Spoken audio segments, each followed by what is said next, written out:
From one Paul to another, Paul Theron of Vestac joining us now as usual. Thanks so much, Paul, for joining us this afternoon. On the afternoon show. Yep, some rotation happening between Eleni and myself for today. She's off to Cape Town this afternoon. Let's get straight into the markets picture because it seems like any grim, eh?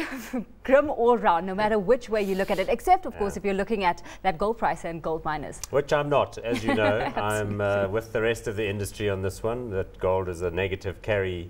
You know, I know people like in times like these to talk about their gains in gold, but of course you don't get paid any dividends if you're holding gold bars.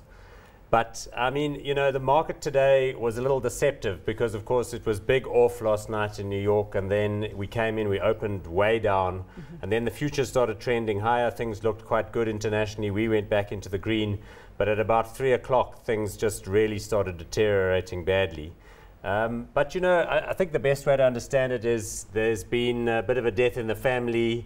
You know, markets are very jittery after that kind of you know, dice with death with the US debt ceiling. There have been some negative economic reads out of the US. And we know that in the aftermath of the financial crisis of 2008-09, people are still very gun shy. So it doesn't take much to get people talking about double dips and soft patches and throwing around these terms.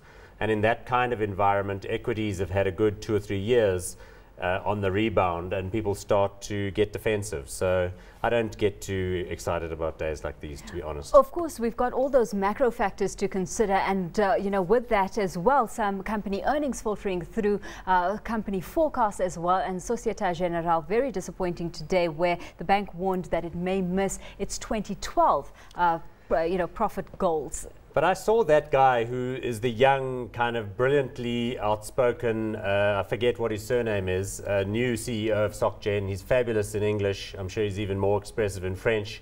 But I mean, he was talking about how well the bank is doing, how their exposure to Greece is totally trivial, and he wishes people would stop talking about it.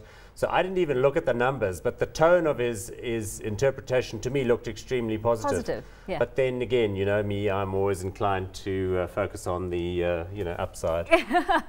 Absolutely, but you know, if you are focusing on the upside, it's only you that will notice these two stocks that are up on the walls on Wall Street today. So let's take a closer look at those two. Well, the funny joke going around was that the only 2 stocks on Wall Street that were up in the first half an hour of New York trading were McDonald's and Coca-Cola. And so people were saying, well, the whole market's been downgraded to junk food. But look, I mean, it's interesting, those, because, of course, Coca-Cola is a global player. It is expanding like never before into South America, into China, into Asia, you know, and it's logical because these are powerful brands and people are consuming more in these other regions. And McDonald's is the same story. You know, if you're looking for those kind of secular growth stories, then those are the stocks you're going to be looking at. And of course, those stocks have done quite well of late. If you look at S&P quarterly earnings for this particular quarter we're going into now, they're at a record level. So I think people just need to de-stress a little bit, you know, take their phones off the hook. Stop getting too excited, because you can very easily in market environment like this get suckered into thinking that you must flog your entire portfolio, go to gold, or you know, go to the bank and draw out the notes and stick them under your mattress. That's almost always the worst possible thing you can do.